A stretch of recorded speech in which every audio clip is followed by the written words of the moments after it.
Hello viewers, আজকে চট্টগ্রামের ঐতিহ্যবাহী মহামণি বৌদ্ধ টেম্পল খ্যাত পাহাড়তলী রাউজানের সেই বিখ্যাত মহামণি টেম্পলে আসলাম।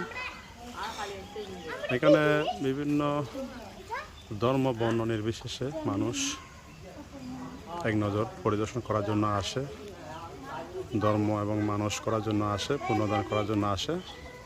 যে দেখুন, অনেকে এখানে বেড়াতে আসে। খুব একটা ফটো শুটিং এবং ধর্ম করার একটা পরিবেশ, একটা সুন্দর প্রকৃতি এখানে সৃষ্টি হয়েছে।